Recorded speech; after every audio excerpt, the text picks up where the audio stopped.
नमस्कार दोस्तों, मैं विवेक वर्मा।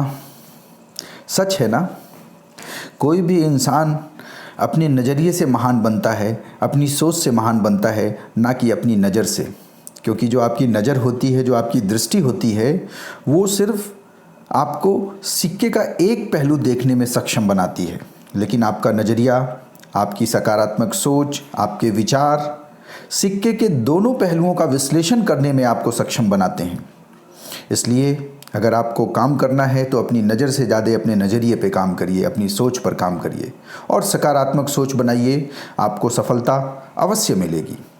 और इसका सबसे जीता जागता उदाहरण आप सभी ने सुना होगा बल्ब के आविष्कारक एडिशन के बारे में। बल्ब के आविष्कारक एडिशन साहब, ऐसा कहा जाता है कि एडिशन बल्ब की खोज करने में बहुतों बार असफल हुए। बहुतों बार असफलता के बाद कहीं जाके उन्होंने बल्ब की खोज की। तो ऐसा कहा जाता है कि बल्ब की खोज करने में एडिशन साहब 999 बार असफल हुए। सोचिए, 999 बार वो असफल हुए और 1000वीं बार उन्हें सफलता मिली और 1000वीं बार जाके वो बल्ब बनाने में सक्षम हो पाए। कितना पेशेंस था, कितना धैर्य था उनके पास। और शायद यही पेशेंस, यही सकारात्मक नज़रिया, यही धैर्य उनकी सफलता का कारण बना। अगर वो भी अपनी असफलता से मुंह मोड़ लेते, अपनी असफलता से हिम्मत हार जाते और बार बार असफल होने के बावजूद भी वो अगला प्रयास ना करते, तो शायद ये जो आप जगमग दुनिया देख रहे हैं, जगमगाती दुनिया बल्ब की रोशनी से, आपको ये जगमगाती दुनिया ना दिखती।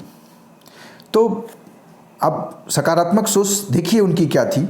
एक इंटरव्यू में कुछ लोगों ने उनसे पूछा, उनकी सफलता के बाद जब उन्होंने बल्ब का आविष्कार फाइनली कर लिया, तो एक इंटरव्यू में, एक समारोह में उनसे पूछा गया कि एडिसन साहब, आप 999 बार बल्ब की खोज में असफल हुए और 1000वीं बार जाके आप सफल हुए, तो क्या आप कभी फ्रस्ट्रेट नहीं हुए? क्या कभी अपनी असफलता से आप निराश नहीं हुए? क्या आपके मन में ये ख्याल नहीं आया कि यार अब बहुत हो गया, अब मुझे छोड़ना चाहिए ये रास्ता? तो एडिसन साहब मुस्कराए और मुस्कराते हुए उन्होंने जवाब दिया। जवाब बहुत ध्यान से सुनिएगा। यही जवाब किसी को विजेता और किसी को हारा हुआ बनाती है। एडिसन साहब मुस्कराए, बिल्कुल कूल, ठंडे दिमाग से मुस्कराते हुए उन्होंने जवाब दिया। कहा, जनाब, आपको किसने कहा कि मैंने 999 बार मैं सफल हुआ या 999 बार मैंने कुछ नहीं सीखा? अरे भाई, 999 तरीके मैंने खोजे। मैंने 999 ऐसे तरीके खोजे जिससे बल्ब नहीं बनाए जा सकते हैं। चारों तरफ लोगों ने उत्साह से तालियों की गड़गड़ाहट, आप कह सकते हैं, पूरे समारोह में गूंजी और लोगों ने उनका अभिवादन किया। तो ये होता है सकारात्मक नज़रिया, ये होता है सकारात्मक सोच कि उन्होंने अपनी असफलता को भी एक नए ढंग से लोगों के सामने पेश किया। यही नज़रिया होता है। और सच है, सच भी यही बात है कि उन्हें ये मालूम था कि उनकी ये जो असफलता है, हर असफलता कहीं ना कहीं उनको उनकी सफलता के करीब ले जा रही है। उनकी ये जो असफलता ही है जो सीढ़ी का काम कर रही है और उसी असफलता की सीढ़ी पे चढ़ते हुए एक न एक दिन वो सफल होंगे। बस धैर्य होना चाहिए। तो बच्चों, आज का वैचारिक खुराक आपके लिए यही था। तो आप धैर्य बनाए रखिए जीवन में और सफलता आपको अवश्य मिलेगी। बस आप पूरे मन से प्रयास करते रहिए, धैर्य बनाइए, पूरे मन से प्रयास करिए, सकारात्मक सोच रखिए। ठीक है, चलिए मेहनत से पढ़ाई करिए। आप जो भी आपका लक्ष्य है, आप डॉक्टर बनना चाहते हैं, आप इंजीनियर बनना चाहते हैं, आप आईएएस बनना चाहते हैं, आप उसमें ज़रूर पूरा होंगे। या आप जो भी आप एक कलाकार बनना चाहते हैं, आप जो भी आपकी हॉबी है, जो आप बनना चाहते हैं, ईश्वर आपको उसमें ज़रूर सफल बनाएगा। बस एडिसन जैसी सकारात्मक सोच आप रखिए। ठीक है बच्चों, चलिए हम लोग बायोलॉजिकल क्लासिफिकेशन चैप्टर, दूसरा चैप्टर पढ़ रहे थे। बायोलॉजिकल क्लासिफिकेशन चैप्टर में हम लोगों ने किंगडम मोनेरा कंप्लीट कर लिया था। ठीक है, और उसके बाद किंगडम फंजाई, 2 किंगडम हम लोगों ने कंप्लीट कर लिया है। नेक्स्ट जो अब हमें पढ़ना है वो पढ़ना है किंगडम प्रोटिस्टा। क्या पढ़ना है? किंगडम प्रोटिस्टा का हम लोग इस लेक्चर में किंगडम प्रोटिस्टा के बारे में पढ़ेंगे। ठीक है, चलिए, मैं बार बार कह रहा हूँ कि क्लासिफिकेशन का पोर्शन थोड़ा बोरिंग है, थोड़ा फैक्चुअल है, फिर भी अगर आप इसको कहानी के तरीके से जैसे मैं बता रहा हूँ एक बार दो बार इस वीडियो लेक्चर को देखेंगे तो बिल्कुल चीज़ें आपके दिमाग में बैठ जाएंगी और आपको याद हो जाएगा। मैंने जो फोकस किया है वो एनसीईआरटी के इर्द गिर्द ताना बाना बुना है अपने वीडियो लेक्चर का, और नीट के एग्ज़ाम में पूछे गए सवालों को मैंने अपनी वीडियो लेक्चर का जो आप कह सकते हैं बाउंड्री बनाया है। ठीक है, हाँ, हालांकि आप इस लेक्चर में देखेंगे तो मैंने बहुत सी आप कह सकते हैं एनसीईआरटी के अलावा बहुत सी चीज़ें इंक्लूड की हैं, क्योंकि अगर एनसीईआरटी में आप देखेंगे तो सिर्फ 1.5 पेज में किंगडम प्रोटिस्टा को ख़त्म कर दिया है। तो मैंने बहुत सी चीज़ें इसमें इंक्लूड की हैं जो ज़रूरी है कॉम्पिटिटिव पॉइंट ऑफ व्यू से, तो आप ध्यान से पढ़िए। चलिए शुरू करते हैं हम लोग किंगडम प्रोटिस्टा। सबसे पहले देखिए आपके सामने स्क्रीन पे कुछ पॉपुलर प्रोटिस्टा के एग्जाम्पल्स हैं, उनको आप एटलीस्ट देख लीजिए, उनके डायग्राम को देख लीजिए, अपने दिमाग में बैठा लीजिए, और मुझे यकीन है कि इसमें से ज़्यादातर के नाम आपने सुने होंगे और ज़्यादातर जो प्रोटेस्टेंट्स हैं इनको देखा भी होगा आपने बुक्स में। ठीक है, आप सभी ने यूग्लिना देखा होगा, यूग्लिना का डायग्राम। ठीक है, डायटम्स आपने नाम सुना होगा, आपने प्लाज्मोडियम सुना होगा, आपने ट्रिपनोसोमा सुना होगा, अमीबा तो ज़रूर सुना होगा आपने, पैरामीशियम ज़रूर सुना होगा। जब भी यूनिसेलुलर ऑर्गेनिज्म की बात होती है तो अमीबा, पैरामीशियम, यूग्लिना, ये ऐसे नाम हैं, डायटम्स ऐसे नाम हैं जो बार बार लिए जाते हैं। और एक और नाम है गैनुलेक्स। तो ये कुछ पॉपुलर प्रोटिस्टेंट्स के एग्जाम्पल हैं, सिर्फ आपका इंटरेस्ट क्रिएट करने के लिए कि भाई अमीबा, पैरामीशियम, ट्रिपनोसोमा या प्लाज्मोडियम या यूग्लिना, ये सब प्रोटिस्टेंट्स हैं जिसके बारे में डिटेल हमें यहाँ पढ़ना है। ठीक है, तो चलिए एक एक करके हम प्रोटिस्टा किंगडम के बारे में एक एक कैरेक्टरिस्टिक फीचर को हम लोग यहाँ शुरू करते हैं पढ़ना। ठीक है, चलिए सबसे पहले हम लोग किंगडम प्रोटिस्टा के जनरल कैरेक्टरिस्टिक फीचर की बात कर लेते हैं। तो किंगडम, आप विटेकर का 5 किंगडम क्लासिफिकेशन देखिए, जिसमें किंगडम मोनेरा जो था उसमें सारे यूनिसेलुलर यूकैरियोट्स को इंक्लूड किया गया था। उसके बाद जो दूसरा किंगडम इवॉल्व हुआ था वो था किंगडम प्रोटिस्टा, और इस किंगडम प्रोटिस्टा की खासियत थी कि इसमें सारे के सारे यूनिसेलुलर यूकैरियोटिक ऑर्गेनिजम्स को इंक्लूड किया गया था, क्योंकि जो यूकैरियोट्स होते हैं, यूकैरियोटिक ऑर्गेनिजम्स होते हैं, वो यूनिसेलुलर भी हो सकते हैं और मल्टी सेलुलर भी हो सकते हैं। क्या हो सकते हैं वो? यूनिसेलुलर भी हो सकते हैं और मल्टी सेलुलर भी हो सकते हैं। ठीक है, तो जितने भी आप समझिए, जितने भी यूनिसेलुलर यूकैरियोट्स थे उन सब को उठा के किंगडम प्रोटिस्टा में रख दिया विटेकर ने, सबको उठा के किंगडम प्रोटिस्टा में रख दिया गया। अब चूंकि सिर्फ एक क्राइटेरिया था प्रोटिस्टा में रखने का, एक क्राइटेरिया था, वो था कि वो ऑर्गेनिजम्स जो यूनिसेलुलर हैं और यूकैरियोटिक सेल के बने हैं उन सबको प्रोटिस्टा में रख दो। इस वजह से ये एक ऐसा ग्रुप है जिसमें आपको ढेर सारी एनोमलीज देखने को मिलेंगी, यानी इसमें बाकी बिहेवियरल जो कैरेक्टर्स देखेंगे बिल्कुल मोनेरा के तरीके से। बिल्कुल मोनेरा में भी देखिए, आपने देखा था कि मोनेरा एक बड़ा डाइवर्स ग्रुप था, जहाँ स्ट्रक्चर तो बड़ा सिंपल था क्योंकि सारे के सारे जो यूनिसेलुलर प्रोकैरियोट्स थे उसमें इंक्लूडेड थे, लेकिन इन टर्म्स ऑफ न्यूट्रिशन अगर देखें तो डाइवर्स न्यूट्रिशन शो करते थे आपके बैक्टीरिया या मोनेरन्स। बिल्कुल वैसे ही जो प्रोटिस्टा के मेंबर्स हैं अगर देखें तो ये यूनिसेलुलर यूकैरियोट्स को इंक्लूड करते हैं, और कैरेक्टरिस्टिक के टर्म में अगर देखें तो ये एक डाइवर्स ग्रुप है, क्योंकि ये प्रोटिस्टेंट्स mixed mode of nutrition show करते हैं। मिक्स्ड मोड ऑफ न्यूट्रिशन मतलब ये ऑटोट्रोफिक भी होते हैं, ये हेट्रोट्रोफिक भी होते हैं, हेट्रोट्रोफिक में सैप्रोफिटिक भी होते हैं, ये पैरासिटिक भी होते हैं, ये होलोजोइक न्यूट्रिशन भी शो करते हैं, जो अभी हम आगे डिस्कस करेंगे। तो चले पहले कैरेक्टरिस्टिक फीचर की बात कर लेते हैं हम लोग कि भाई ये सारे के सारे यूनिसेलुलर यूकैरियोट्स इसमें आएंगे, तो यूकैरियोटिक सेल के कैरेक्टरिस्टिक फीचर आपको मालूम होने चाहिए। तो सेल वाले चैप्टर में वैसे यूकैरियोट्स और प्रोकैरियोट्स में डिफरेंस आपको पढ़ना है, और वैसे भी देखिए मैंने इसी बायोलॉजिकल क्लासिफिकेशन चैप्टर में प्रोकैरियोटिक सेल के सारे कैरेक्टरिस्टिक फीचर आपको बता दिए थे। मैंने बताए थे आपको कि प्रोकैरियोटिक सेल का जो न्यूक्लियस होता है वो ट्रू न्यूक्लियस नहीं होता, इंसिपिएंट या इनकम्प्लीट न्यूक्लियस होता है, जहां nucleus is not surrounded by any nuclear membrane, जिसे हम न्यूक्लियाइड या जीनोफोर या इंसिपिएंट न्यूक्लियस कहते हैं। ये सारी चीज़ें हम डिस्कस कर लिए थे। फिर बताया था मैंने आपको कि इसी के उलट जो यूकैरियोट्स होंगे, इन यूकैरियोट्स में जो न्यूक्लियस होगा कैसा होगा, ट्रू न्यूक्लियस होगा। ट्रू न्यूक्लियस मतलब their nucleus is surrounded by nuclear membrane. Clear है। उसके अलावा आपने प्रोकैरियोट्स में क्या देखा था भाई, प्रोकैरियोट्स में कोई भी डबल मेम्ब्रेन बाउंड या मेम्ब्रेन बाउंड सेल ऑर्गेनेल नहीं था, उसमें कोई माइटोकॉन्ड्रिया, क्लोरोप्लास्ट या इस तरह के membrane, endoplasmic reticulum, Golgi complex, कोई भी मेम्ब्रेन बाउंड सेल ऑर्गेनेल आपको नहीं दिखा था। लेकिन जो यूनिसेलुलर यूकैरियोट्स या प्रोटिस्टेंस हैं, चूंकि ये यूकैरियोट्स हैं इसलिए इसमें double membrane bound cell organelles भी पाए जाते हैं। ठीक है।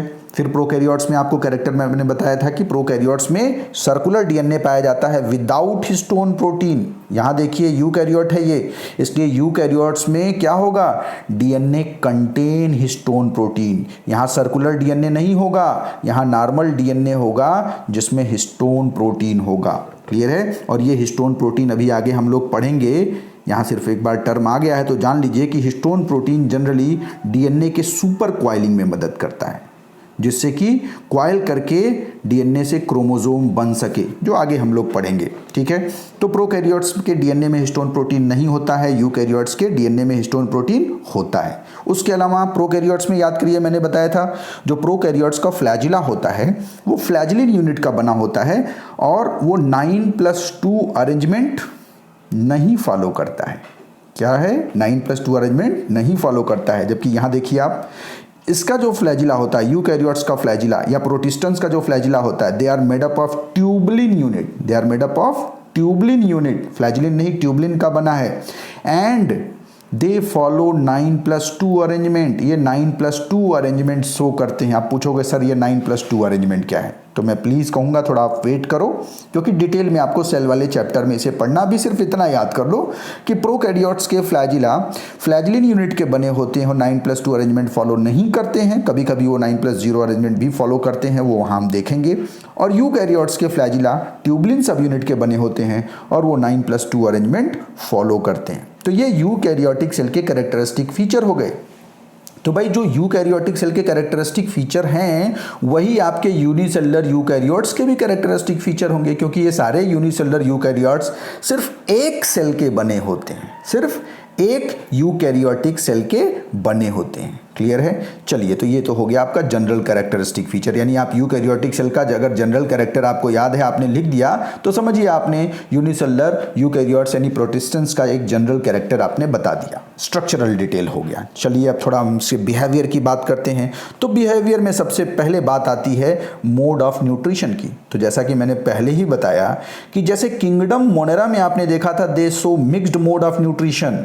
आपने मोनेरा में पढ़ा था ना कि मोनेरन्स फोटो ऑटोट्रॉप्स होते हैं, कीमो ऑटोट्रॉप्स होते हैं, हेट्रोट्रॉफिक में पैरासिटिक नेचर भी शो करते हैं, सैप्रोफिटिक नेचर भी शो करते हैं, यानी multiple mode of nutrition show करते हैं। एग्जैक्टली ऐसे ही प्रोटिस्टेंस भी multiple mode of nutrition show करते हैं। और कहीं ना कहीं ये जो मल्टीपल मोड ऑफ न्यूट्रिशन है, अलग अलग तरीके से जो न्यूट्रिशन का तरीका है इनके, उसी के बेसिस पे इनका क्लासिफिकेशन भी हम करते हैं। Means प्रोटिस्टेंस they show mixed mode of nutrition, प्रोटिस्टेंस they show mixed mode of nutrition. अब उस मिक्स्ड मोड ऑफ न्यूट्रिशन में देखिए तो सबसे पहले हम बात करते हैं कि इनको दो कैटेगरी में कैटेगराइज कर लो। एक हो गया फोटोसिंथेटिक प्रोटिस्टेंस और दूसरा हो गया हेट्रोट्रॉफिक प्रोटिस्टेंस। तो फोटोसिंथेटिक जो प्रोटिस्टेंस होंगे वो एक्चुअली क्या होंगे, दे आर ऑटोट्रॉफिक। फोटोसिंथेटिक है मतलब दे परफॉर्म फोटोसिंथेसिस, और अगर वो सोचो कि फोटोसिंथेसिस करते हैं मतलब they prepare their food by themselves using simple inorganic compounds like water and carbon dioxide in presence of sunlight. तो चूंकि वो भोजन खुद अपना बना रहे हैं means they are autotrophs, they prepare their food by themselves. Clear है। तो ये ऑटोट्रॉफिक प्रोटिस्टेंस हो गए, जिन्हें हम एल्गल प्रोटिस्टेंस भी कहते हैं। यानी ऑटोट्रॉफिक प्रोटिस्टेंस को हम क्या कहते हैं, एल्गल प्रोटिस्टेंस। क्लियर है। नेक्स्ट है हेट्रोट्रॉफिक न्यूट्रिशन शो करने वाले प्रोटिस्टेंस। तो हेट्रोट्रॉफिक न्यूट्रिशन शो करने वाले जो प्रोटिस्ट हैं वो अपने भोजन के लिए दूसरे ऑर्गेनिज्म पे निर्भर होते हैं, मतलब वो अपना भोजन खुद नहीं बना सकते। हेट्रोट्रॉफिक ऑर्गेनिजम्स क्या होते हैं, those organisms which can not prepare their food by themselves, they are dependents on some other organism for their food requirement, for their nutrition. ठीक है। वहीं एक इंटरेस्टिंग बात आपको यहाँ देखने को मिलती है कि प्रोटिस्टेंस में आपको एक एग्जाम्पल ऐसा मिलेगा जो ऐसा न्यूट्रिशन शो करता है जो ऑटोट्रॉफिक भी और हेट्रोट्रॉफिक भी हो, उसे हम कहते हैं mixotrophic nutrition. Very interesting term, बहुत बार पूछता है कि भैया ये मिक्सोट्रॉफिक न्यूट्रिशन, ऑटोट्रॉफिक हेट्रोट्रॉफिक तो आपने पढ़ा था, ये मिक्सोट्रॉफिक न्यूट्रिशन क्या है? मिक्सोट्रॉफिक मतलब in between, means they behave as autotrophs as well as they behave as heterotroph। तो मिक्सोट्रॉफिक न्यूट्रिशन यानी मिक्सोट्रॉपिक प्रोटिस्ट जो होते हैं, इसका एग्जांपल यूग्लिना है, आपने सुना होगा। यूग्लिना को कहा जाता है connecting link between plant and animals, यानी यूग्लिना एक ऐसा प्रोटिस्टा का मेंबर है जो ऑटोट्रॉफिक न्यूट्रिशन भी शो करता है और ज़रूरत पड़ने पे हेट्रोट्रॉफिक न्यूट्रिशन भी शो करता है। इसलिए इसके मोड ऑफ न्यूट्रिशन को हम क्या कहते हैं? Mixotrophic mode of nutrition. Clear है? तो चलिए मोटी मोटा ये 3 कैटेगरी हुआ। अब ये जो हेट्रोट्रॉफिक प्रोटिस्टेंस हैं, उन हेट्रोट्रॉफिक प्रोटिस्टेंस को हम फर्दर थोड़ा और डिवाइड कर लेते हैं भाई।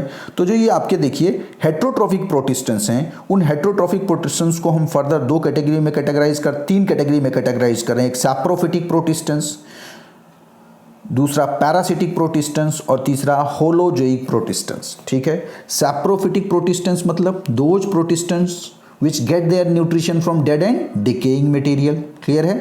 Parasitic protistans means which get their food and that food is ready-made food from their host। जो अपने होस्ट से रेडीमेड फूड पाते हैं, ऐसे प्रोटिस्टेंस को हम पैरासिटिक प्रोटिस्टेंस कहेंगे। और होलोजोइक न्यूट्रिशन मतलब ऐसे प्रोटिस्टेंस जो होलोजोइक न्यूट्रिशन शो करेंगे। होलोजोइक न्यूट्रिशन मतलब इनगल्फिंग ऑफ फूड, फूड को इनगल्फ करना है, खाना है, तो जो इनगल्फिंग ऑफ फूड शो कर रहे हैं, होलोजोइक न्यूट्रिशन शो कर रहे हैं, उन्हें हम होलोजोइक प्रोटिस्टेंस कहेंगे। क्लियर है? तो ये जो सैप्रोफिटिक प्रोटिस्ट हैं, अगर देखिए तो सैप्रोफिटिक न्यूट्रिशन किसका होता है भाई? सैप्रोफिटिक न्यूट्रिशन होता है किसका? याद करिए, पढ़ा चुके हैं किंगडम फंजाई, इसीलिए हम इसे फंगल प्रोटिस्ट भी कहते हैं। क्या कहते हैं? फंगल प्रोटिस्ट भी कहते हैं। क्लियर है? ठीक, चलिए फंगल प्रोटिस्ट कहते हैं। अब बाकी एनिमल वाले में आप देखिए, तो एनिमल वाले में अगर आप देखेंगे, चलिए तो ये हो गया आपका फंगल प्रोटिस्ट हो गया जो saprophytic mode of nutrition show कर रहे हैं। बाकी जो पैरासिटिक और होलोजोइक न्यूट्रिशन शो कर रहे हैं, ऐसे प्रोटिस्टेंस को हम कहते हैं एनिमल प्रोटिस्ट। क्या कहते हैं? Animal protist. क्लियर है? तो अब देखिए जो डिफरेंट ग्रुप्स हैं, जिन ग्रुप्स में बांटा गया है, मैं उनका नाम आपको बता रहा हूँ। प्रोटिस्टेंस को mainly chrysophytes, dinoflagellates, euglenoids, slime moulds और प्रोटोजोआ, इतने ग्रुप्स में बांटा गया है। यानी मेन 5 ग्रुप्स में कैटेगराइज किया गया। और कहीं ना कहीं ये क्लासिफिकेशन किस पे बेस्ड है? On the basis of their mode of nutrition. Mode of nutrition का बहुत बड़ा रोल है। आप देखिए जो क्राइसोफाइट्स और डाइनोफ्लैजिलेट्स जो हैं, ये स्ट्रिक्टली ऑटोट्रॉफिक हैं। क्राइसोफाइट्स और डाइनोफ्लैजिलेट्स स्ट्रिक्टली ऑटोट्रॉफिक है। यूग्लिनॉइड्स आपने अभी मैंने बताया था, यूग्लिनॉइड्स क्या है? मिक्सोट्रॉफिक न्यूट्रिशन शो कर रहे हैं, मतलब ये इन बिटवीन, बीच का कड़ी है, जो ऑटोट्रॉफिक भी शो करता है और हेट्रोट्रॉफिक भी शो करता है। बड़ा इंटरेस्टिंग है, यानी मोड ऑफ न्यूट्रिशन कैसे इवॉल्व हुआ होगा वो भी यहाँ कुछ कुछ आपको दिख रहा है कि अब देखो, ये देखो यूग्लिना जो है ये ऑटोट्रोफिज्म भी शो करता है और यही यूग्लिना ज़रूरत पड़ने पे हेट्रोट्रोफिज्म भी शो करता है, दोनों शो करता है। ठीक है? तो जिसमें से क्राइसोफाइट्स और dinoflagellates they are strictly autotrophic, while slime moulds and protozoans they are strictly heterotrophic, while euglenoids they behave sometimes as autotroph and sometimes as heterotroph। Clear है? तो इस न्यूट्रिशन के बेसिस पे प्रोटिस्टेंस को हम 5 ग्रुप में बांट रहे हैं: chrysophytes, dinoflagellates, euglenoids, slime moulds and protozoa. Clear है? कोई डाउट? तो ये आपका क्लासिफिकेशन, यानी प्रोटिस्टेंस को हम मेन 5 ग्रुप में बांटते हैं। आपको समझ में आ गया होगा।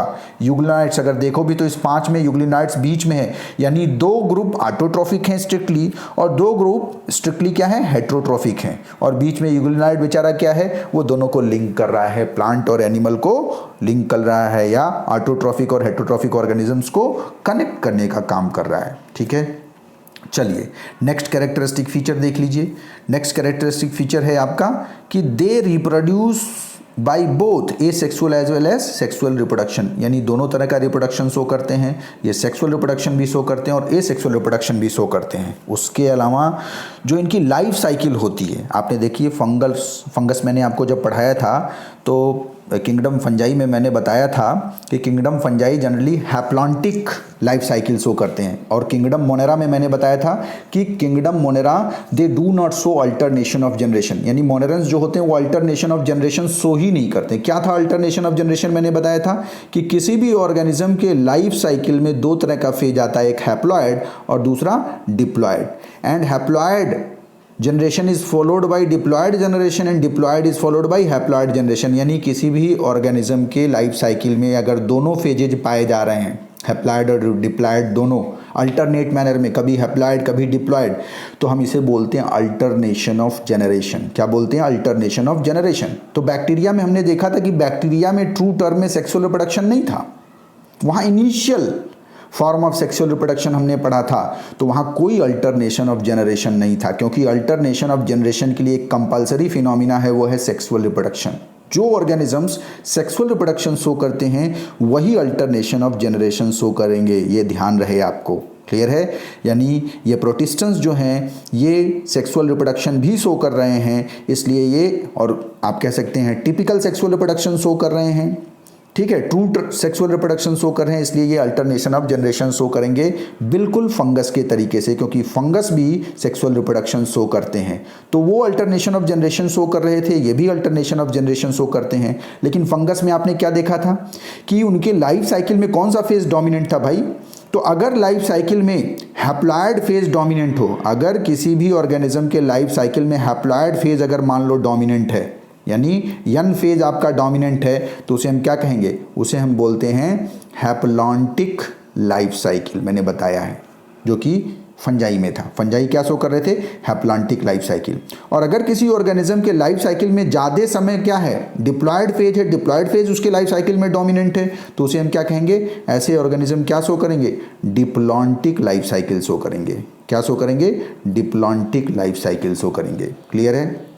तो ये जो आपके प्रोटिस्टेंस हैं ये कभी हैप्लॉन्टिक शो करते हैं, कभी डिप्लॉन्टिक, यानी दोनों लाइफ साइकिल शो करते हैं। देखिए यही पॉइंट लिखा है, they show both haplontic life cycle as well as diplontic life cycle. यानी कुछ प्रोटिस्टेंस ऐसे होंगे जो हैप्लॉन्टिक लाइफ साइकिल शो करते हैं और कुछ ऐसे होंगे जो डिप्लॉन्टिक लाइफ साइकिल शो करते हैं। तो एक देखिए, एक चार्ट भी एक छोटा सा बना हुआ है, आप इसको देख लीजिए सिर्फ, ठीक। बहुत डिटेल में हम लोग नहीं जाएंगे क्योंकि ये चीज़ें आपको डिटेल में आगे पढ़नी है। यहाँ अगर देखेंगे आप तो यहाँ एक चीज़ आपको बहुत अच्छे से दिख रहा होगा कि ये देखिए, हैप्लॉयड ऑर्गेनिज्म n है condition, diploid organism 2n condition है, ठीक है। अब अगर इस पहले ए वाले केस में देखिए, तो ए वाले केस में आप क्या देख रहे हैं कि ये रेड वाला पोर्शन ऐसे अगर बांट दो तो ये देखो, इसके लाइफ साइकिल में ज़्यादा जो है समय अगर देखो तो डिप्लॉयड फेज ज़्यादा है एक तरह से। और यहाँ दूसरा वाला एग्जांपल देखो, रेड सिर्फ इतना ही है, रेड वाला पार्ट देखो, यहाँ ध्यान दो आप, है। यानी इस केस में डिप्लॉयड फेज कम है और इस केस में डिप्लॉयड फेज ज़्यादा है। यानी इस केस में डिप्लॉयड फेज डोमिनेंट है, मतलब ये क्या शो कर रहा है? ये शो कर रहा है डिप्लॉन्टिक लाइफ साइकिल। इस फेज में देखो डिप्लॉयड फेज बहुत कम है, यानी डिप्लॉयड फेज सिर्फ जाइगोट शो कर रहा है, इसलिए हम इसे क्या कहेंगे? Haplontic life cycle. देखो ये भी एन, ये भी एन, यहाँ भी एन, यहाँ भी एन, यानी एन ज़्यादा समय तक है लाइफ साइकिल में, मतलब ये क्या शो कर रहा है? ये शो कर रहा है हैप्लॉन्टिक लाइफ साइकिल, ठीक है। और यहाँ देखो ये एन कंडीशन डोमिनेंट नहीं है, इसलिए हम यहाँ क्या कहेंगे? ये डिप्लॉन्टिक लाइफ साइकिल शो कर रहा है। क्या शो कर रहा है? डिप्लॉन्टिक लाइफ साइकिल शो कर रहा है। क्लियर है? चलिए, लाइफ साइकिल और डिटेल में हम लोग प्लांट किंगडम में भी पढ़ेंगे, जब रिप्रोडक्शन करें, सेल डिवीजन पढ़ेंगे, सेल डिवीजन में भी मैं आपको ये डिटेल करता हूँ। तो अभी सिर्फ इतना समझो कि जो प्रोटिस्टेंस हैं वो एल्गा के तरीके से नहीं है, एल्गा कह रहे हैं सॉरी, फंजाई के तरीके से नहीं है। फंजाई में हैप्लॉन्टिक लाइफ साइकिल था, लेकिन प्रोटिस्टेंस में हैप्लॉन्टिक भी हो सकता है और डिप्लॉन्टिक लाइफ साइकिल भी हो सकता है। मतलब कुछ प्रोटिस्टेंस ऐसे हैं जिनके लाइफ साइकिल में हैप्लॉयड फेज डोमिनेंट होता है और कुछ प्रोटिस्टेंस ऐसे हैं जिनके लाइफ साइकिल में डिप्लॉन्टिक लाइफ साइकिल डोमिनेंट होता है। क्लियर है? या डिप्लॉयड फेज डोमिनेंट होता है। चलिए, अब हम लोग किंगडम प्रोटिस्टा के क्लासिफिकेशन की बात कर लेते हैं तो मैंने बताया 5 ग्रुप में बांटते हैं। किंगडम प्रोटिस्टा देखिए क्या है, it include all unicellular eukaryotes but they show mixed mode of nutrition, reproduce by asexual as well as sexual method, पढ़ चुके हैं हम पीछे कैरेक्टर। प्रोटिस्टा को हम क्लासीफाई करेंगे 5 ग्रुप में, chrysophytes, dinoflagellates, euglenoids, slime moulds and protozoans. Slime moulds and protozoans जो हैं ये स्ट्रिक्टली क्या है, हेट्रोट्रॉफिक न्यूट्रिशन शो करते हैं। डाइनोफ्लैजिलेट और क्राइसोफाइट्स क्या शो करते हैं, स्ट्रिक्टली ऑटोट्रॉफ या ऑटोट्रॉफिक न्यूट्रिशन शो करते हैं और ये हेट्रोट्रॉफिक न्यूट्रिशन शो करते हैं। और यूग्लिनॉइड्स क्या हैं, कभी ऑटोट्रॉफिक और कभी हेट्रोट्रॉफिक शो करते हैं, यानी मिक्स्ड मोड यानी मिक्सोट्रॉफिक न्यूट्रिशन शो करते हैं। क्या शो करते हैं, मिक्सोट्रॉफिक न्यूट्रिशन, बहुत पूछता है euglenoids, Euglena, connecting link between plants and animals. ठीक है, चलिए अब एक एक करके हम लोग डिस्कस करते हैं। सबसे पहले बात कर लेते हैं हम लोग क्राइसोफाइट्स की। किसकी बात करते हैं हम लोग, क्राइसोफाइट्स की। तो चलिए क्राइसोफाइट्स के जनरल कैरेक्टरिस्टिक फीचर की बात कर लेते हैं। भाई क्राइसोफाइट्स कहीं ना कहीं ऑटोट्रॉफिक प्रोटिस्टेंस हैं, जिसे हम कह सकते हैं एल्गल प्रोटिस्ट भी कहा था हमने। देखिए शुरू में मैंने बताया आपको, तो एल्गल प्रोटिस्ट है तो भाई एल्गा कहाँ पाया जाता है, पानी में पाया जाता है। एक्वेटिक मोड ऑफ न्यूट्रिशन माने एक्वेटिक हैबिटेट शो करता है, तो क्राइसोफाइट्स भी क्या शो करेंगे, एक्वेटिक हैबिटेट शो करेंगे। And they move passively with water current, NCERT में लाइन मेंशन की हुई है, याद कर लीजिए। They move passively with water current मतलब ये पानी के बहाव के साथ बहते हैं, पानी के बहाव के विपरीत नहीं बहते हैं। आप देखिए कभी आपने मछली को तैरते हुए देखा है, मछली अक्सर धारा के विपरीत तैरती है। ठीक है, तो उस तरह के मूवमेंट को हम बोलते हैं एक्टिव मूवमेंट। ये एक्टिव मूवमेंट नहीं है, ये पैसिव मूवमेंट है, यानी पानी के बहाव के साथ ये प्रोटिस्टेंस क्या करते हैं, मूव करते हैं। ठीक है, नेक्स्ट कैरेक्टर देखिए, ये फोटो ऑटोट्रॉफिक होते ही हैं भाई, एल्गल हम प्रोटिस्टेंस कह ही रहे हैं। और इनमें जो पिगमेंट्स होते हैं वो याद कर लीजिए, इसमें क्लोरोफिल ए के साथ क्लोरोफिल सी होता है, यानी क्लोरोफिल ए के साथ क्लोरोफिल बी नहीं होता है। क्लोरोफिल ए के साथ क्लोरोफिल बी किस में पाया जाता है, ग्रीन प्लांट्स, हायर प्लांट्स या क्लोरोफाइट्स या ग्रीन एल्गा में पाया जाता है। ठीक है, तो क्लोरोफिल ए के साथ यहाँ क्लोरोफिल सी पाया जाता है, जो जनरली ब्राउन एल्गा फियोफाइसी, याद करने का तरीका मैं बताता हूँ, फियोफाइसी ए के साथ सी। ए तो यूनिवर्सल पिगमेंट है, वो सारे फोटोसिंथेटिक आप कह सकते हैं फोटो ऑटोट्रॉफिक ऑर्गेनिजम्स में होंगे क्लोरोफिल ए, क्योंकि वो यूनिवर्सल पिगमेंट है। वो क्या है, यूनिवर्सल पिगमेंट है। ए के साथ दूसरा जरूर होगा, तो ए के साथ कभी बी होता है, कभी ए के साथ सी होता है, कभी ए के साथ डी होता है, कभी ए के साथ ई होता है। ए के साथ बी ग्रीन प्लांट्स और ग्रीन एल्गा में पाया जाता है। ए के साथ डी रोडोफाइसी रेड एल्गा में पाया जाता है। ए के साथ सी फियोफाइसी ब्राउन एल्गा में पाया जाता है। ठीक, तो ऐसे ही यहाँ पे क्राइसोफाइट्स में ए के साथ क्लोरोफिल सी पाया जाता है, यानी ब्राउन एल्गा से ये सिमिलरिटी शो कर रहे हैं। सिर्फ मेरा ये बताने का पर्पस था यहाँ। ठीक है, तो बहुत डिटेल में नहीं जाते, इतना दिमाग में रख रहिए, मैंने सिर्फ एग्जांपल्स बता दिया कि आप जानते रहो।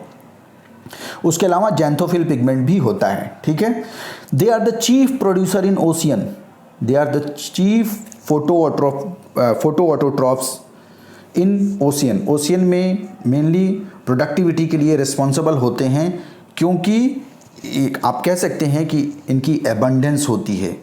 They generally fix light energy into chemical energy by the phenomena of photosynthesis. तो ये चीफ प्रोड्यूसर होते हैं ओशियन में। प्रोड्यूसर्स मतलब फोटो ऑटोट्रॉप्स की बात हम कर रहे हैं। फोटो ऑटोट्रॉप्स को हम क्या कहते हैं, प्रोड्यूसर्स, जो अपना भोजन खुद बनाते हैं। ठीक है, नेक्स्ट पॉइंट देखिए, इसमें जो एक्सेस फूड होता है, it is stored in the form of oil and leucosin. ये फैक्ट है, याद करना है, आपने पढ़ा होगा भाई प्लांट में जो एक्सेस फूड है किस फॉर्म में स्टोर होता है, स्टार्च के फॉर्म में। एनिमल सेल में किस फॉर्म में स्टोर होता है एक्सेस फूड, ग्लाइकोजन के फॉर्म में। ऐसे याद कर लीजिए कि क्राइसोफाइट्स में जो एक्सेस फूड है वो स्टोर होता है in the form of oil and leucosin. Clear है, चलिए नेक्स्ट पॉइंट हम लोग देखते हैं। एक और बड़ी अच्छी खासियत है यहाँ पे कि इनका जो सेलवाल होता है, वो जो साबुन का बॉक्स होता है ना, कुछ साबुन के बॉक्स के तरीके से होता है। इनका सेलवाल इस तरीके से 2 कंपार्टमेंट्स में बटा होता है, और साबुन के 2 आप कह सकते हैं साबुन का जो आपने देखा होगा जिसमें साबुन रखते हैं तो जो उसका कैप होता है दो इस तरीके से सब बॉक्स के तरीके से फिट होते हैं। देखिए इसमें ये ऊपर वाला इसकी ढक्कन ये ऐसे आकर के फिट हो गया। कुछ इस तरीके से इनका सेल वॉल पाया जाता है ओवरलैपिंग फॉर्म में, ठीक है। तो their cell wall form two thin overlapping cell which fit together just like soap box. देखिए इस तरह सोप बॉक्स के तरीके से ये जो ओवरलैपिंग सेल हैं ये फिक्स हो जाते हैं, ठीक है। और इस ओवरलैपिंग सेल को हम फ्रस्ट्यूल भी बोलते हैं। क्या बोलते हैं? फ्रस्ट्यूल। क्लियर है। और ये जो आप सेल वॉल देखते हैं प्रोटिस्टेंस में, इन क्राइसोफाइट्स के, इनके सेल वॉल में किसका डिपोजिशन पाया जाता है? सिलिका का डिपोजिशन होता है। They are deposited with silica. चूँकि सिलिका से डिपोजिटेड होते हैं और सिलिका बड़ा हार्ड होता है, इसीलिए ये सेल वॉल, इनका सेल वॉल क्या होता है? इनडिस्ट्रक्टेबल होता है। क्या होता है? इनडिस्ट्रक्टेबल, आसानी से डिस्ट्रॉय नहीं होता है, ठीक है। चलिए आगे हम लोग